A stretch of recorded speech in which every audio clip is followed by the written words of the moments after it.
Hey y'all, welcome or welcome back to my channel. My name is Katrina and this is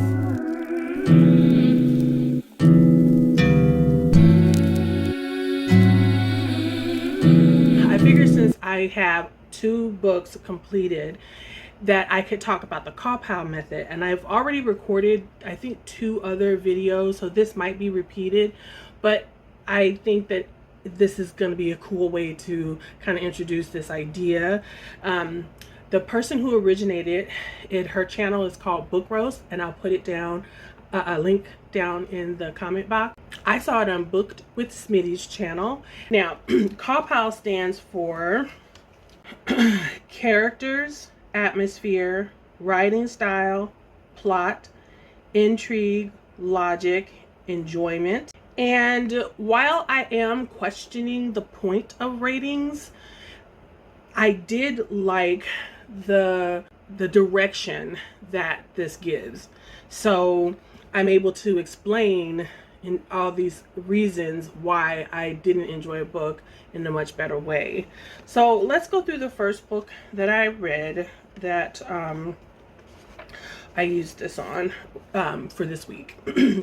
And that's The Other Black Girl. 26-year-old editorial assistant Nella Rogers is tired of being the only Black employee at Wagner Book. Fed up with the isolation and microaggressions, she's thrilled when Harlem-born and bred Hazel starts to work in the cubicle beside hers. They only just started comparing natural hair regimens, though, when a string of uncomfortable events elevates Hazel to office darling, and Nella is left in the dust.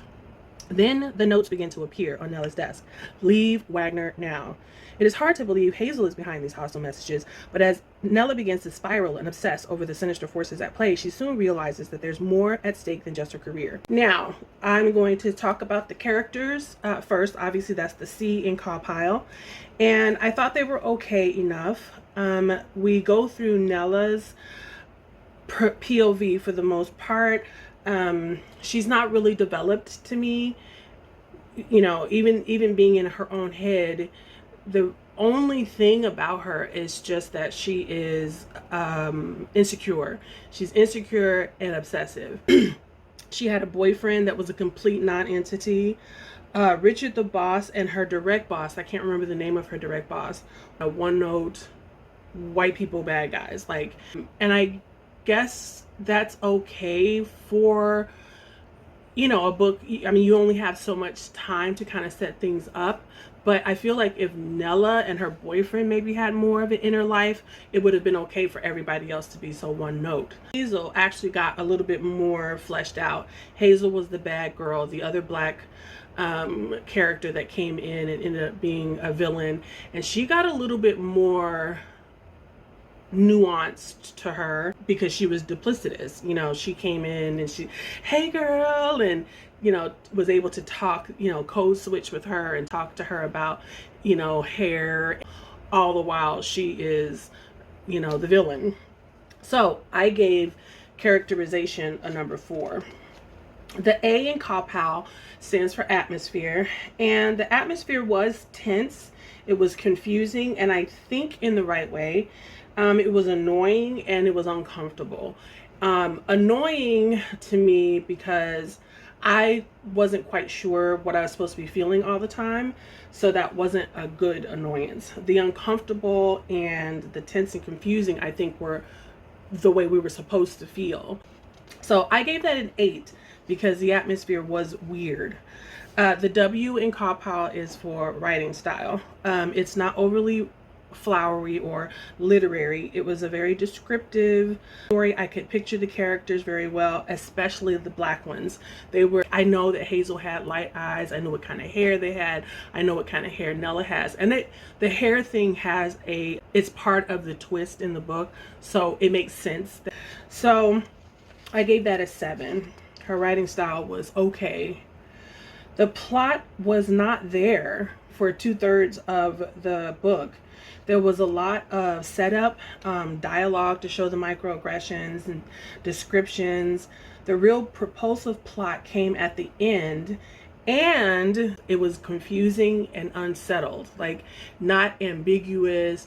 It just ended with this weird other POV, And you're left to think, like, I would have to read the book again to kind of figure out what. And I didn't enjoy the book enough to do that. For us to take all that time to get there, and then have everything kind of happen in that last third and then still be confused, that's not worth it. So that got a 3. Intrigue is, did it keep my attention? And it did. I stayed with the book because I was curious about how this was all going to end. While I didn't guess exactly where it was going, it was telegraphed very hard. So I gave it a number 4. Logic, which is the L in CAWPILE, I think was none. I feel like the idea needed more development. Ace of Spades had a similar idea, but it was developed more completely. A secret society not letting Black people into things systemically isn't too far from what's going on right now. That happens now. And so it wasn't so far-fetched that there would be a club that would keep out these kids in Ace of Spades, whereas a cabal of Black people being coons and Uncle Toms to fit into this corporate world just seemed too fantastical in a goofy way, you know. And that just might be my opinion. I gave Logic a 2. And the last letter is E for enjoyment. That was middle of the road. I kept wanting to like it. I kept thinking of other properties that did this idea better, from movies to other books. And I kept thinking of what could have been better when it came, like, even plot points for this book specifically. I kept thinking, oh, you know, that was a missed opportunity, or that would have made more sense, or something like that.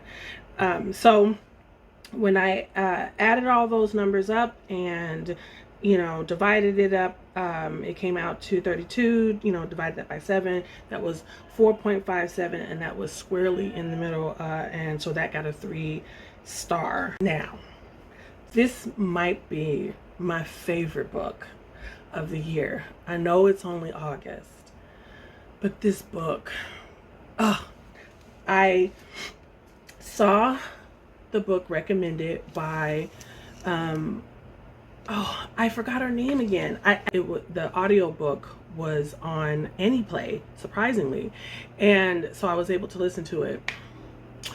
From the first sentence, I was hooked. 2 things. I love audiobooks, and I don't reread things very often. Like, I think I couldn't find a hardback, actually. So when it gets here, I'm immediately rereading it. I'm going to annotate it. I'm going to soak it up. I'm going to go slow. This book was, it was, okay, let me calm down and read you the synopsis.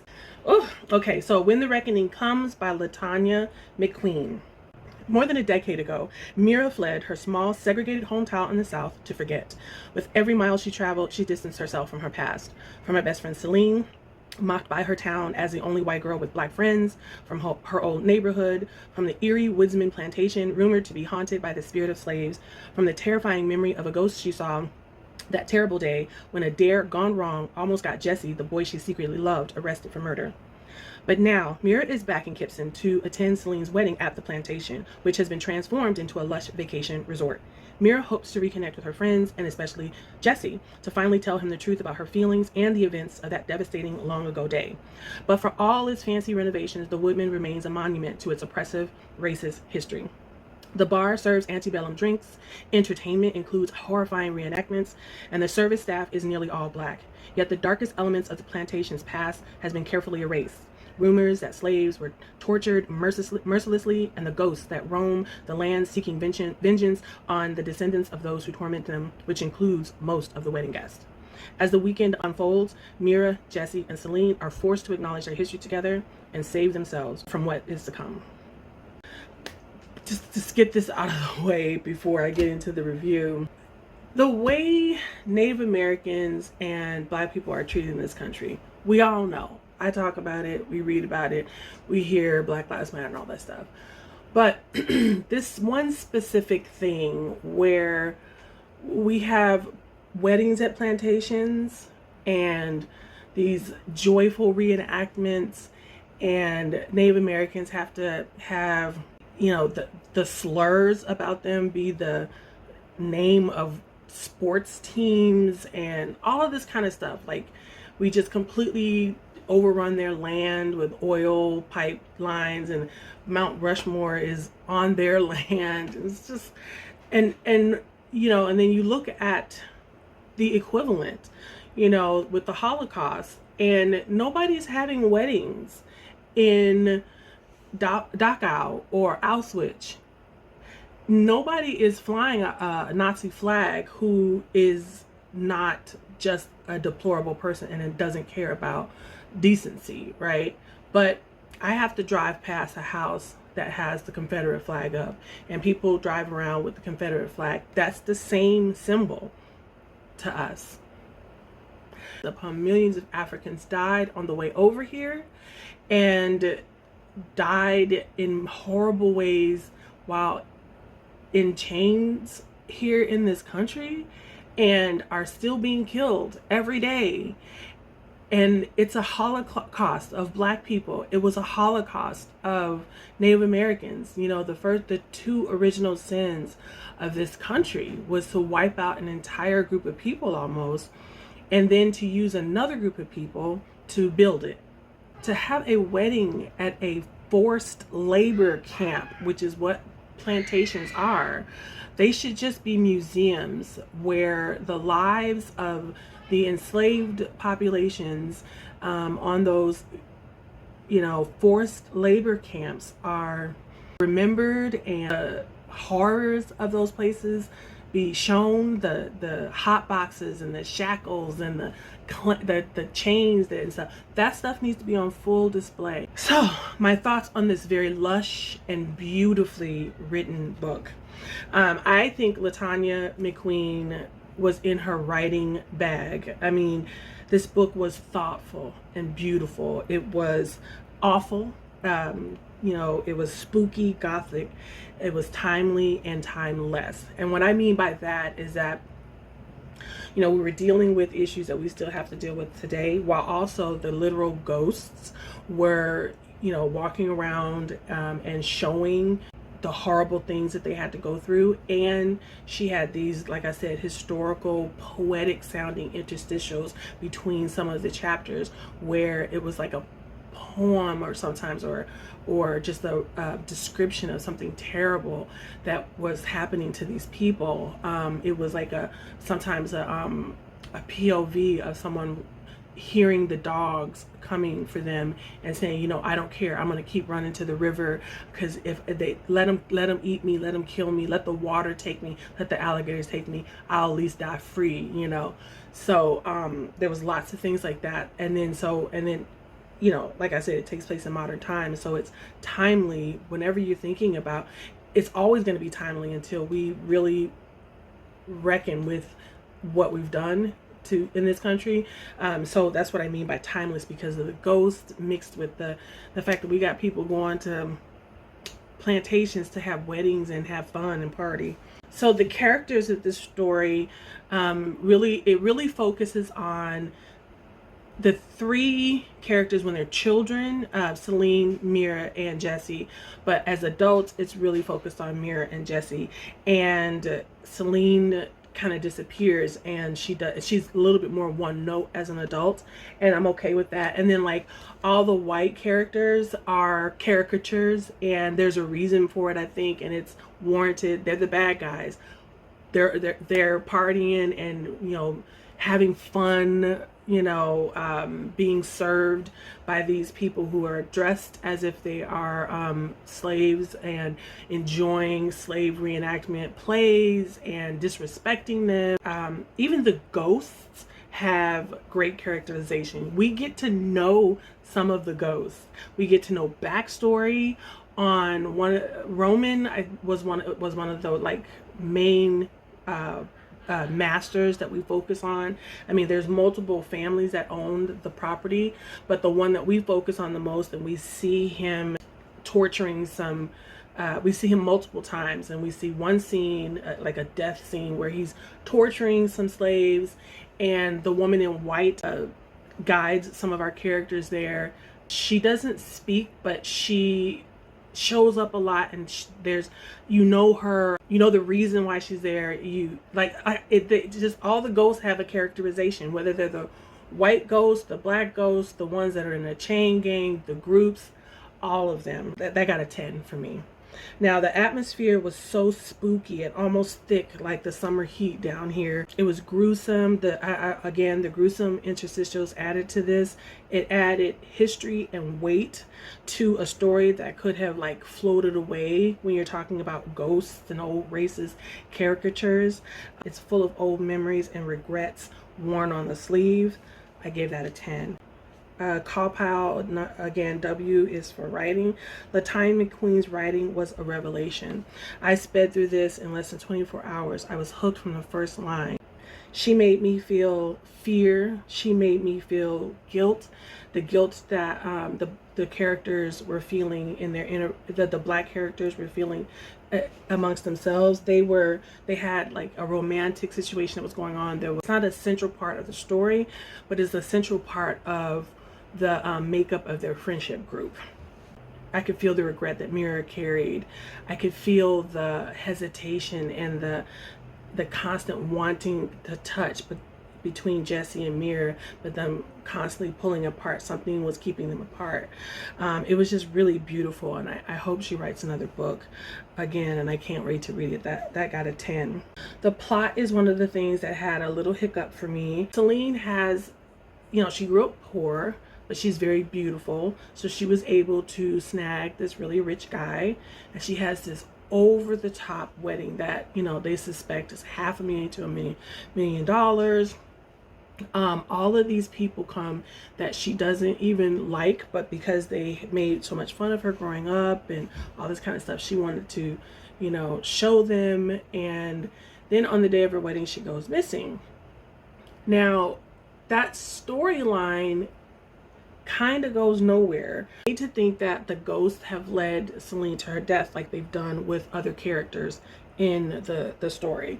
And they lead them to the river, and they, you know, then they're dealt with. And so you're made to think that the ghost did that with Celine, but then you find out that that's not the case.